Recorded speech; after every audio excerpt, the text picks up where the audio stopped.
সমস্ত প্রশংসা ও সমস্ত তারিফ সে মহান আল্লাহ সুবহানাহু ওয়া তাআলার জন্যই, যিনি আমাদের এই খুতবার পূর্বে মসজিদে নিয়ে এসেছেন।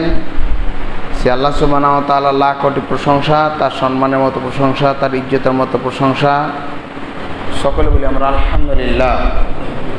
তারপরে পরে আমাদের আখের নবী তাজদার মদিনী আহমদ মুজতবা মুহাম্মদ মুস্তাফা রাসূল আরবি সাল্লাল্লাহু আলাইহি সাল্লামের উপর অগণন দরুদ হোক। আল্লাহুম্মা সাল্লাল্লাহু বারিক আলাইহি।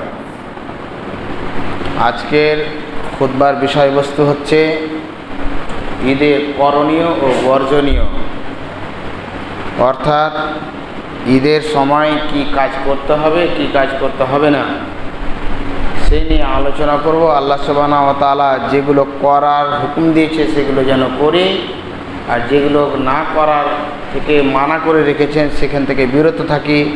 আল্লাহ যেন আমাদের আমল করার তৌফিক দান করেন, আমিন। তাহলে ঈদের করণীয় কি? আমরা ঈদুল ফিতরে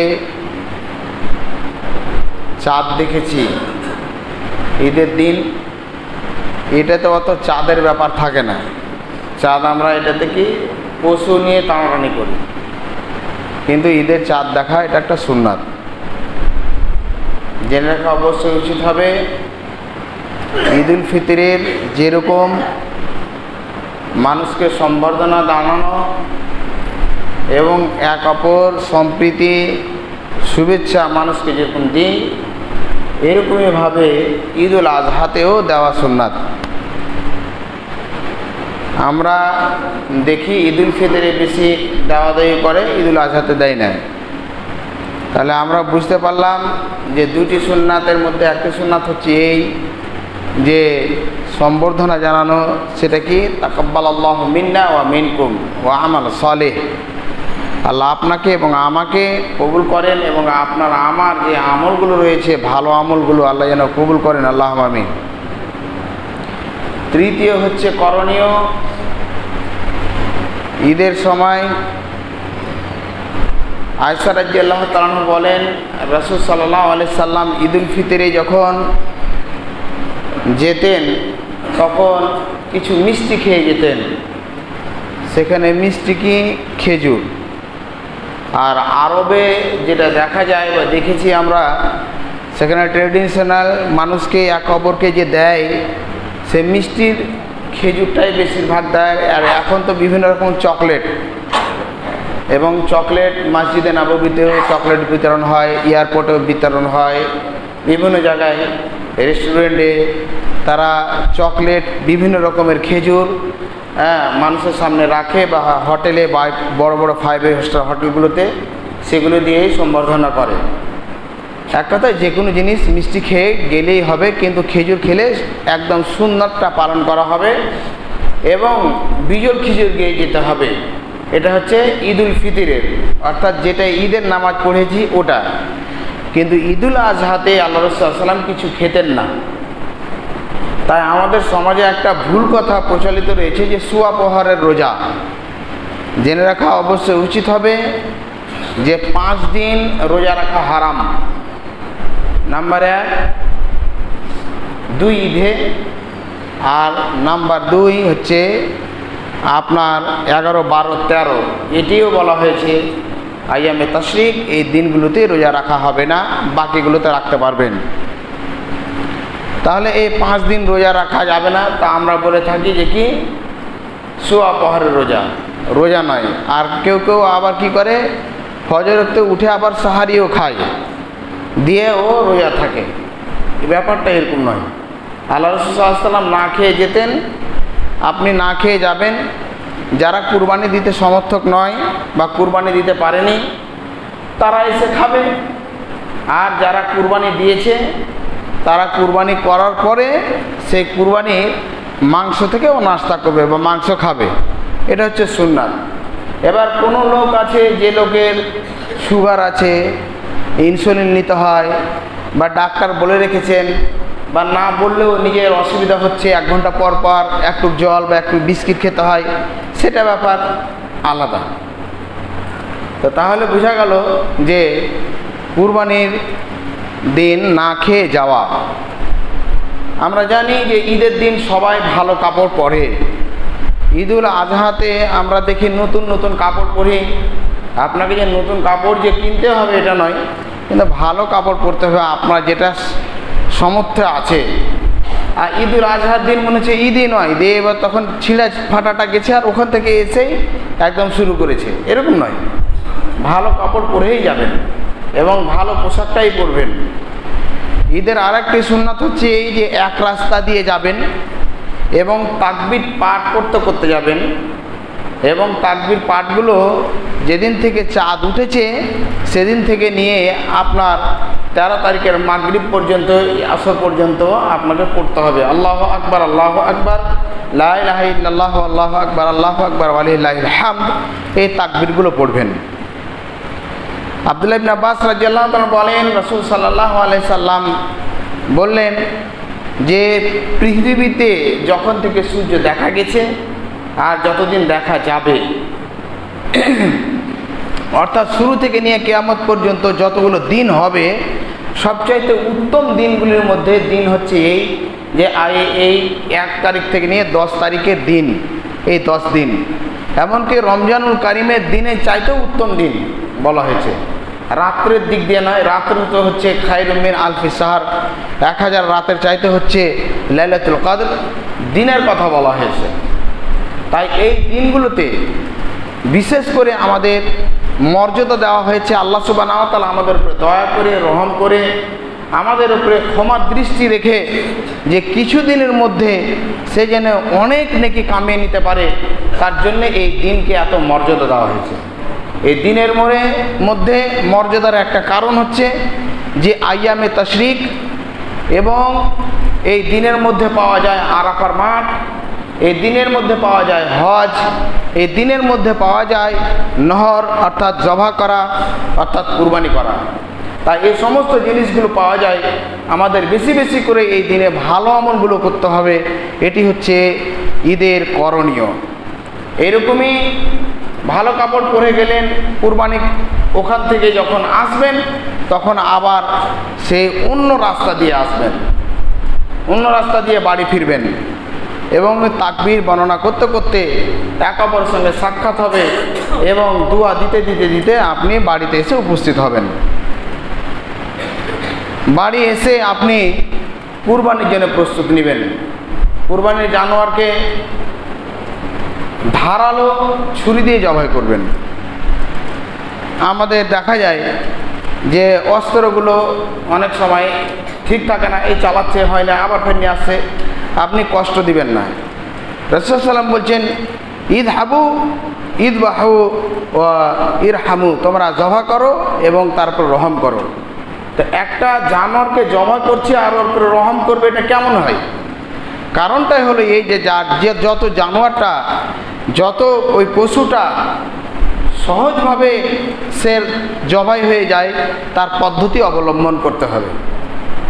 পা হাত বেঁধে যদি হয়, যেরকম আপনার উঁটকে দাঁড় করে জবাই করার কথা বলা হয়েছে, এটাতেই উঁটের জন্য সহজ এবং আল্লাহর পক্ষ থেকে তার উপরে রহম থাকে। যে উঁট, যে পশুকে নহর করা হয়, ওই উঁট ভাগাভাগি করে না। আপনার বাম পাটাকে বেঁধে আপনার সেই ডান কাতের গিয়ে আপনি মারবেন এই জায়গাটাতে, বিসমিল্লাহ আল্লাহু আকবার বলে সে রক্ত প্রবাহিত হয়ে যাবে।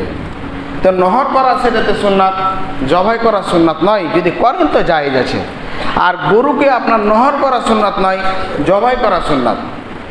আপনি দক্ষিণ দিকে মাথা করবেন, পশ্চিম দিকে পল্লাটা করে তার গর্দানের উপরে পা দিয়ে বিসমিল্লাহ আল্লাহু আকবার বলে জবাই করবেন। উল্লেখযোগ্য কথা হচ্ছে যে আপনি জবাই করবেন আল্লাহ সুবহানাহু ওয়া তাআলার নামে। আপনি নিজেই বলছেন বিসমিল্লাহ আল্লাহু আকবার, আল্লাহ তোমার নামে আমি জবাই করছি, তুমি হচ্ছে সবচাইতে বড়। কোনো প্রয়োজন নেই সেটি ফিকার কথা বা ওলামাদের মত যে নাম নিয়ে আসতে হবে, নাম থেকে বলবে। আরে আল্লাহ তো অন্তর্যামী, ইন্নাহু আলিমুম বিযাতিস সুদূর। আল্লাহ সুবহানাহু ওয়া তাআলা জানেন যে আপনি কার কার পক্ষ থেকে দিচ্ছেন। তার নাম হবে আল্লাহ সুবহানাহু ওয়া তাআলার জন্যই। শুধুমাত্র আপনি যখন জবাই করে দিলেন তখন আপনি বলবেন তাকাব্বালাল্লাহু মিন্না, আল্লাহুম্মা তাকাব্বাল মিন্নি ওয়া মিন আহলি বাইতি, আল্লাহ তুমি কবুল করে নাও আমার এবং আমার বাড়ির পক্ষ থেকে। আপনি যদি দুয়াটা মুখস্থ না করতে পারেন আপনার ভাষায় বলবেন, আপনি ইংরেজি ভাষী যদি হন তো ইংরেজিতে বলবেন, ফার্সি ভাষী হন ফার্সিতে বলবেন, আপনি বাংলা ভাষা যদি বাংলা ভাষা যদি বাংলাতে বলবেন যে আল্লাহ আমার পক্ষ থেকে, আমার বাড়ির পক্ষ থেকে তুমি কবুল করে নাও, বাস এতটুকু কাজ। আর একদম ইমাম সাহেব এসছে, পাগড়ি খুললো, পাগড়ি ধরাচ্ছে একজনকে, মুখ করছে একজনকে, ফর্দি নিয়ে আসা হলো, কতজনের নাম আছে এরকম করলো, তারপরে এবার তখন ছুরিতে একদম দোয়া পড়ছে, ছু করছে, দিয়ে তারপরে একবারে দিয়ে তখন ধরলো। এগুলো শুধু কিছু নাই, যে ব্ল্যাকমেল ছাড়া আর কিছু নাই। পাবলিক যত আপনি ভেজালে ফেলবেন, দেখেন আপনি এই মসজিদে গেলোতে যত 33টা মসজিদে পৌরসভাতে আপনার 8 কোটি মসজিদ হচ্ছে 33টা মসজিদ, 33টা মসজিদের ইমাম সাহেবকে দেখালেন আপনি, ইল্লা এই মহালদার পাড়ার মসজিদ ছাড়া যত রকমের ভেজাল লাগাতে পারে তো মৌলানা খুবই ভালো। 1 লিটার পানি পড়ে দিবে, 1 গ্লাস পানি পড়ে দিবে তো বলে দিয়েছে যে আপনি 11টা মসজিদের আপনি পানি নিয়ে আসবেন, আর বিনা শ্বাসে আপনি পানি নেবেন, তারপরে আপনি মহানন্দাতে যাবেন, আর এখানে ভাগরথীতে যাবেন, আর ফুলরে যাবেন, 3টে নদী থেকে যাবেন, আর পশ্চিম দিকে মুখ করে পানি নেবেন শ্বাস বন্ধ করে, আর আসার সময় যখন আসবেন আর পিছন দিকে ঘুরে দেখবেন, নাহলে আপনার কাজ হবে না। আসার পরে যদি আপনি শ্বাস ফেলেন তাহলে গেল, তাহলে দাও 6000 টাকা। তো এরকম শরীয়তটা নয়, বুঝতে পারলেন? তো আপনি নিজের পশু আপনি নিজে জবাই করবেন, এটাই হচ্ছে সবচেয়ে উত্তম। আলী রাদিয়াল্লাহু তাআলা বলেন রাসূল সাল্লাল্লাহু আলাইহি সাল্লাম নিজের হাতে জবাই করেছিলেন। যখন আল্লাহ রাসূল সাল্লাম ক্লান্ত হয়ে গেলেন তখন আমাকে দিলেন, তখন বললেন যে আলী তুমি এটা জবাই করো। এই হাদিস দ্বারা বোঝা যায় যে অপরের সহযোগিতা নেওয়া যেতে পারে, এটা জাওয়াজ করার জন্য আল্লাহ রাসূল 97টা নিজের হাতে জবাই করলেন আর 3টা দিয়ে দিলেন।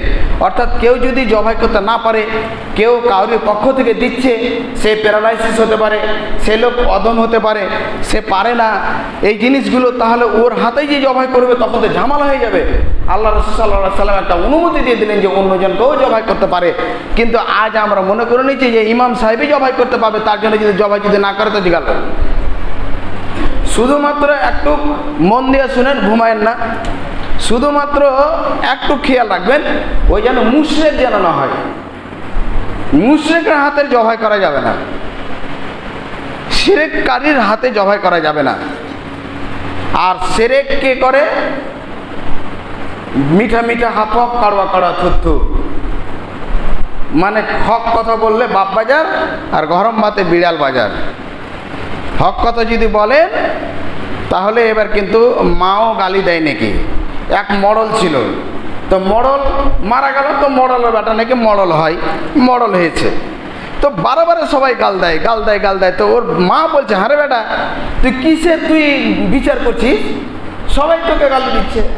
তোর বাপ যখন বিচার করতো তখন সবাই ভালো বলতো কি না মডল বিচার করেছে। মা আমি হক বিচার করি, হক কথা বলি, তার জন্যে আমাকে সবাই গালি দেয়। হ্যাঁ কোনো কথা বলছি, তোমাকে যদি হক কথা বলে তুমি কিন্তু গালি দিবে, বুঝলি তোর কথা। এর থেকে যায় কিছুদিন পরে হঠাৎ ওর মাকে বলছে মা তোমাকে একটা কথা বলবো, কিন্তু কথাটা কিন্তু হক। বলছে হ্যাঁ বলো, কিন্তু তুমি গালি দিও না। বলে কি? বলছি আমার বাবা তো কয়েক বছর হয়ে গেল মারা, তুমি বলছো অমুক দিনে ভাদ্র মাসে, আশ্বিন মাসে, জানুয়ারিতে, এত দিনে এই হয়ে গেছে, তো আমার বাপ যে মরেছে, তো তোমার এখন ফ্যাশন কেন ছুটে নি, টিপ কেন পরছো তুমি, আর এই ওয়ালপট্টি কেন মুখে লাগাইছো, আর রঙিন শাড়ি কেন ছাড়নি? তো বলছে যে অন্যজন তো বলছে তুইও বলবি, ওটা গালি দে বলেছে, গালিটা বললাম না আমি। তো মাও খারাপ হয়ে যায়। তো মুশরিক যারা কারা? আপনি হচ্ছেন মুশরিক, আপনাকে বললে খারাপ লাগবে, আপনি হচ্ছেন মুশরিক। মুশরিক ওই ব্যক্তি যে ব্যক্তি নামাজ পড়ে না, ওই হলো মুশরিক। এবার আপনি নামাজ পড়ছেন না, আপনি বলেন, আপনাকে মুশরিক বললে তো খারাপ লাগে। একটা হিন্দুর যতটুকু দাম আছে অতটুকু আপনার দাম, একটা ইহুদির যতটুকু দাম আছে আপনার অতটুকু দাম, একটা নাসারার যতটুকু দাম আছে আপনার অতটুকু দাম। কেন ওই সলাত আদায় করে না, আপনিও সলাত আদায় করে না। একটা মাজারপুরের যতখানি দাম আছে আপনারও অতখানি দাম আছে। আর জেনে রাখেন, কান খুলে জেনে রাখেন, শুনে নেন ভালো করে, আপনি নামাজ পড়েন না, কুরবানির জন্য খুবই দৌড়ঝাঁপ করছেন।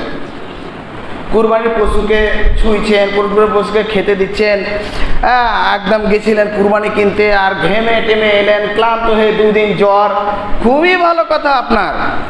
কিন্তু আপনার কুরবানি হয়নি, কারণ আপনি সলাত আদায় করেনি। আপনার উদাহরণ ওই রকম, যেরকম পায়জামা খুলে আপনি পাগড়ি বেঁধেছেন, লুঙ্গি খুলে পাগড়ি বাঁধা যেরকম, ওই রকম আপনার অবস্থা। কেন ফরজ উদাম করে আপনি মাথায় আপনি সুন্নাত খুলে টানাটানি করছেন, বুঝেছেন? কেন ফরজ হচ্ছে আপনার সতর ঢাকা।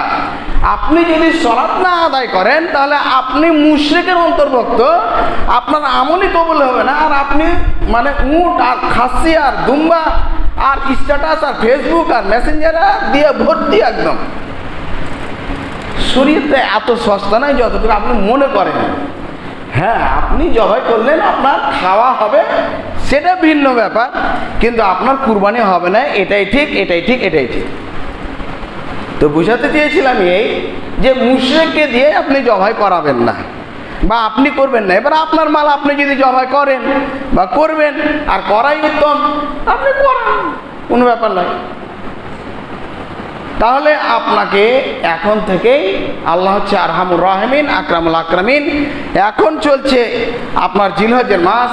আপনাকে গত জুমাতেও বলেছিলাম আমাদের বলতে কোনো ব্যাপার নাই, কিন্তু আপনি তো এমন করে এরাদা করে এসছেন, কসম করে, মৌলভী সাহেব তুই নমাজ পড়িয়া দেখা কীর্তন করছিস, যত যত বল, তোর কান করেছি ঢোল, তুই যতই বল আমি কান, আমি তোর কথা শুনছি না রে মৌলভী, তুই তো আমার খাইস, তুই বের কত বড় আসপদা, তোর সামনে আমি বিড়ি খেয়ে দেখাতে পারি, মসজিদের সামনে আমি বিড়ি খেয়ে দেখাতে পারি, আমি মদ খেয়ে প্রধানমন্ত্রী হয়ে যেতে পারি, ঈদের রাত্রে আমি মদ খেয়ে দেখাবো, দেখিস তুই কি করবি? নামাজের কথা শুনে নেবো ভাই, এটা আপনার ব্যাপার, কিন্তু আমাকে তো বলতে হবে, বাল্লিগু আনিওয়ালা আয়া। কিন্তু আমি দারোগা নই যে আপনাকে পিটে মেরে, আপনাকে হঠাৎ জাল টাকার কেস দিয়ে, ড্রাগসের কেস দিয়ে আপনাকে রিমান্ডে নিয়ে আপনাকে আমি বলবো যে কবুল করো, এরকম নাই। কারণ আমি দারোগা নাই। আল্লাহ বলছে লাস্ট আলাইহিম বিমুসাইতির, তুমি দারোগা নাও, তুমি বলো। তা আমি গত জুমায় বলেছিলাম যে যেরকম জুমার নামাজ পড়তে এসছো, এরকমই আসর নামাজ পড়তে আসিও। তা আবার আমি পুনরায় কথাটা বলছি, আপনি আবার ফের আসরের সময় আসিয়েন, তাহলে আপনার কুরবানিটা হবে, না হলে আপনার গোশত খাওয়া হবে ভাই। আল্লাহ যেন তৌফিক দান করেন, আমিন, এবং আমাদের আমল করার তৌফিক দান করেন, আমিন।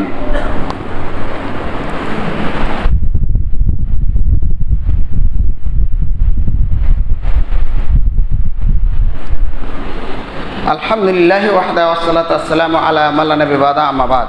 বলছিলাম কুরবানি আপনি জবাই করলেন, এবং কোনো লোক জবাই যদি না করে, সে কসাইকে দিয়েও জবাই করাতে পারে, কসাইকে দিয়ে জবাই করায় এবং তাকে কিছু মাংস দেয়। ওকে বলছে যে তুই আমার খাসিটা করে দিস, তোকে আমি 2 কিলো মাংস দেবো। 2 কিলো মাংস আপনি ভাড়া স্বরূপে, উজরাত স্বরূপে, বেতন স্বরূপে আপনি দিতে পারেন না, আপনি দিতে পাবেন না, আপনাকে টাকা দিয়েই করতে হবে। অনেক মা বোন বলেন, শুনেন মা বোনেরা, আপনারা ঘুমাচ্ছেন নাকি? আপনাদের বলি, অনেক মা বোনেরা বলেন যে আমাদের এই 2টা খাসি আছে রে জয়নবের মা, তো তুই কাজ করিস, এই ভুটি 2টা তুই করবি, আর অর্ধেক তুই নিয়ে নিস, তুই করলি, খাটলি, আর অর্ধেক আমাকে দিয়ে দিস। দেওয়া যাবে না। মৌলভী সাহেব কোন ভাইয়ার লাগাইলে? জি হ্যাঁ, আপনি উজরাত স্বরূপে দিয়েছেন, আপনি তাকে টাকা দিবেন। আপনার খাওয়ার ইচ্ছা করেছেন, খান, কোনো ব্যাপার নাই, আপনার খেতে এসছে, আপনি টাকা দিয়ে করাবেন। এবার আপনি খেতে দিবেন, তো আপনি দিয়েছেন, যে করলো টরলো সেটা ব্যাপার আলাদা, কিন্তু আপনি ওই অর্ধেক অর্ধেক ভাগ করবেন। আপনার খাসি থেকে 2 কিলো খাসির মাংস দিয়ে আপনার ভেজাল শেষ, এরকম নয়। থাকলো কথা হলো এই, কুরবানি আপনি করলেন, কুরবানি করালেন, আপনার সবারই হক রয়েছে।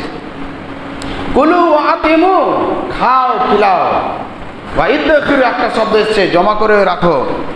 ও যায় বাসাল ফাকির, ফকির মিসকিনকে দাও, এই শব্দ এসছে, বিভিন্ন রকমের শব্দ এসছে। আপনি খাবেন, আপনার আত্মীয় স্বজনকে খাওয়াবেন, আপনার ফকির মিসকিনকে খাওয়াবেন, সবারই হক রয়েছে ভাই। আপনি একটা খাসি দিলেন, আপনি শুধু অ্যাড মারছেন স্ট্যাটাসে আর ফোনে আর মানুষের সামনে, আমি এত টাকার খাসি নিয়েছি, এত টাকার খাসি নিয়েছি, আর আপনার বাড়িতে শুধুমাত্র 3 জন, একটা বিএসএনএলের সিম, আপনার কখন টাওয়ার থাকবে টাওয়ার নাই, আর আপনি আর আপনার স্ত্রী জবাই করলেন, কাউকে কিছু দিলেন কি না দিলেন, আর ডিপ ফ্রিজ নিয়েছেন 16,000 টাকা দিয়ে একদম রেখে আপনি চলে গেলেন দেশের বাড়ি, গ্রামের বাড়ি। এসে দেখছেন যে ট্রান্সফরমার মারা গেছে, মানে বাঁচতে গেছে, 4 দিন কারেন্ট ছিল না, তখন পোকা উঠে গেছে, তখন আপনি দিয়ে বেড়াচ্ছেন, তখন চলবে না। আর এটা হক নয়। আপনার বাড়িতে একটা বিড়াল আছে, বিড়ালটারও হক আছে। কীরকম? আপনি খেতে বসেছেন, আপনি মাছ খাচ্ছেন, আপনাকে বলি না যে আপনার রিঠার মাছের পিসটা উঠে ওকে দিয়ে দেন, আপনাকে বলি না যে আপনি কাতল মাছের পিসটা ওকে দিয়ে দেন। আপনি খাচ্ছেন, আপনার যে কাঁটাটি আছে, কাঁটাটি সামনে রাখা আছে, কাঁটাটি খাওয়া দাওয়ার পরে কাঁটাটিকে উঠিয়ে আপনার থালার উপরে আর আপনি পানি দিয়ে ঢেলে দিলেন, ওর হকটাকে আপনি নষ্ট করলেন। আপনার হকটা আপনি খেলেন, ওর হকটাকে নষ্ট করার কে আপনাকে অধিকার দিয়েছে? একটা জানোয়ারও আপনার কাছ থেকে হিসাব নিবে? আপনার পড়োশি তো দূরের কথা, বিশ্বনবী সাল্লাল্লাহু আলাইহি সাল্লাম রাস্তা দিয়ে হাঁটছেন, একটা উট কথা বলে উঠলো, হে আল্লাহর নবী, আমার কাছ থেকে কাজ নেই, কিন্তু আমাকে পরিপূর্ণ খেতে দেয় না। আল্লাহ রাসূল সাল্লাল্লাহু আলাইহি সাল্লাম ওই লোককে ডেকে পাঠালেন, ডাকার পরে বললেন যে তুমি এই উট থেকে কাজ নিচ্ছ, ভারী ভারী কাজ নিচ্ছ, আর তাকে খেতে দিচ্ছ না। তখন সেই সাহাবী একদম কাঁপতে লেগেছে যে আল্লাহ রাসূল, আমি তো এরকম মনে করিনি বা আমি বুঝতে পারিনি।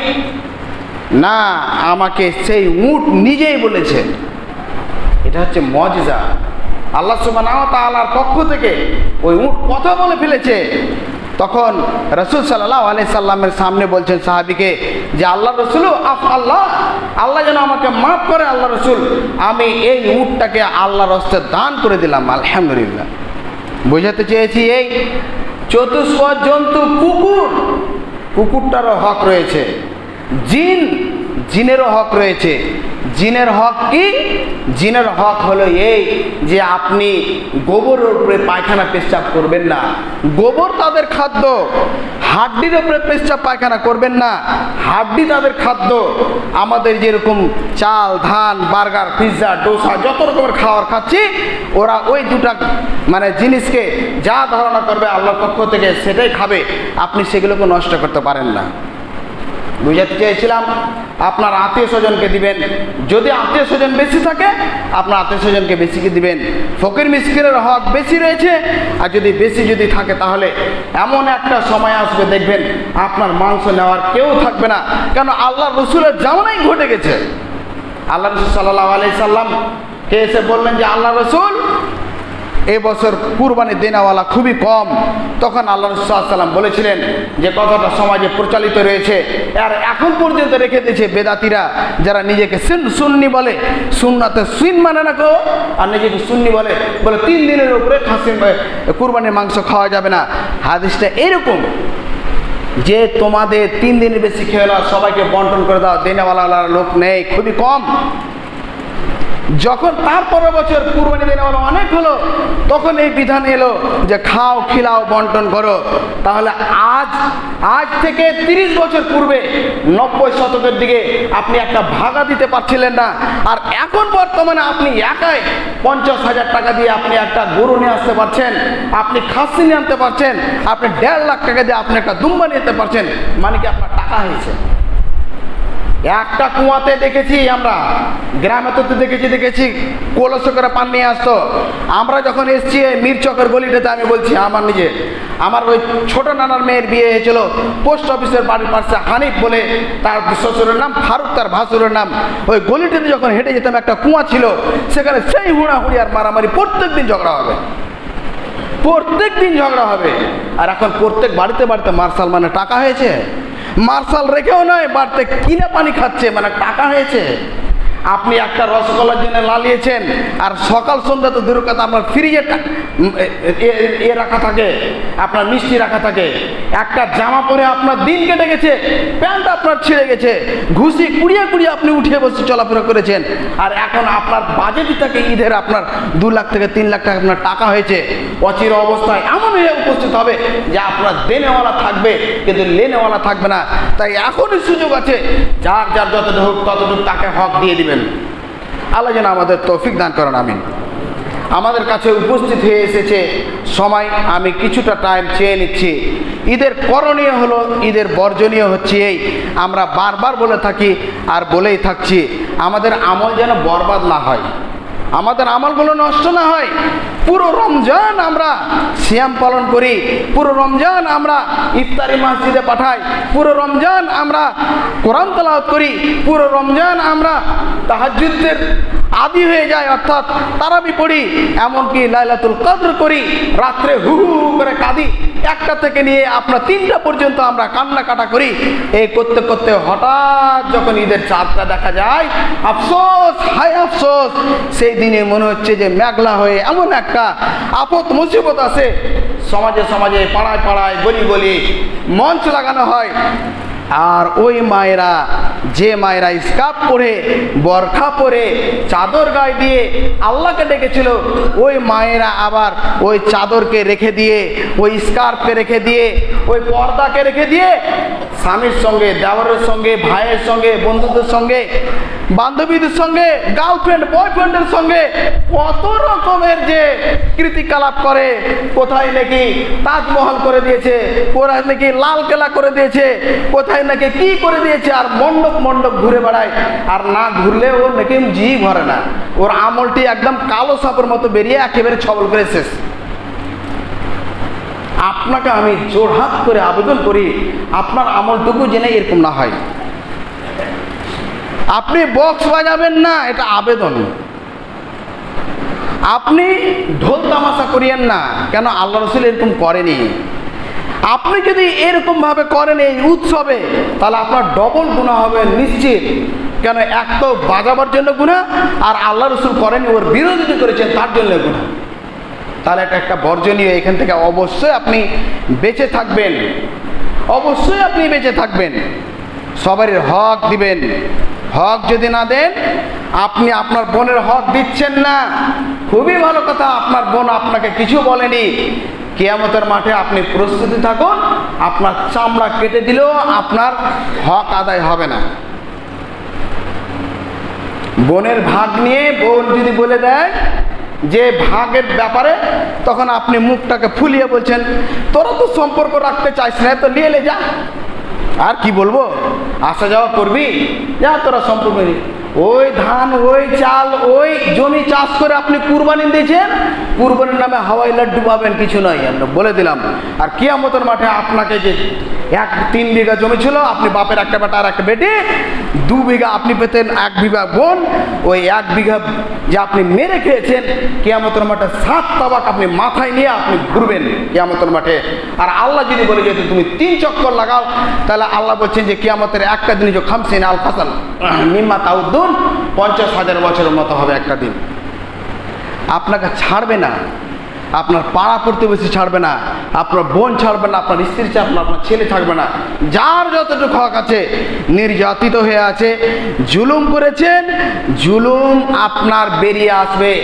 আল্লাহর কাছে আন্ধেরা নাই, আল্লাহর কাছে দের আছে কিন্তু আন্ধেরা নাই। তাই সব জিনিসকে সামনে রেখে কুরবানি করবেন।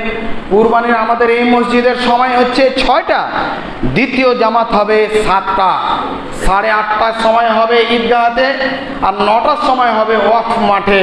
এই 4টা জামাত আমাদের জানা আছে। আপনারা যেখানে যেরকম পারবেন করবেন এবং আমল করা যেরকম করে বললাম সেরকম করার চেষ্টা করবেন। আল্লাহ সুবহানাহু ওয়া তাআলা যেন সবাইকে সবার হক দেওয়ার জন্য তৌফিক দান করেন, আমিন।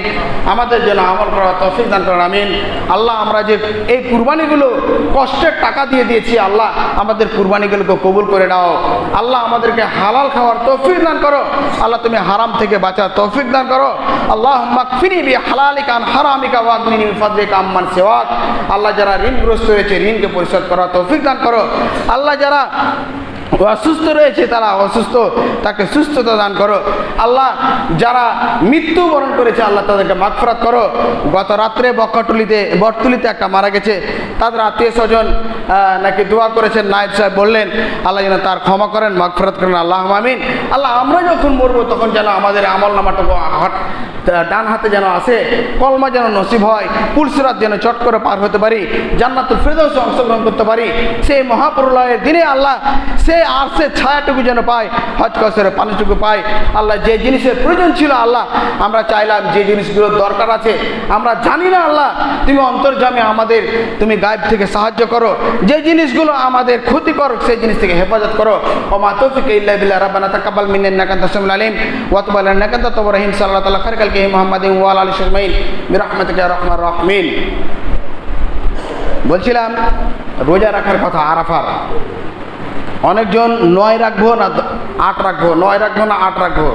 সবচাইতে ভালো হচ্ছে এই যে আপনি যেই দেশে আছেন সেই দেশের আপনি 9 রাখবেন। এবার আপনি যদি মনে করেন যে আরাফার দিন ওখানেও হচ্ছে, আপনি আরাফার দিনেও রাখতে পারেন। কেন 1 তারিখ থেকে 9 তারিখ রোজা রাখা এটা একটা সুন্নাত। তা আপনি যতটুকু পারবেন, না পারলেও কমসে কম আপনি রবিবারের দিন রাখবেন। কালকে যদি রাখেন অবশ্যই ভালো হবে। 2 দিন রাখার কমসে কম চেষ্টা করেন। এদিকে চলে গেল। আমার তৌফিক ইল্লা বিল্লাহ। আসসালামু আলাইকুম ওয়া রাহমাতুল্লাহ।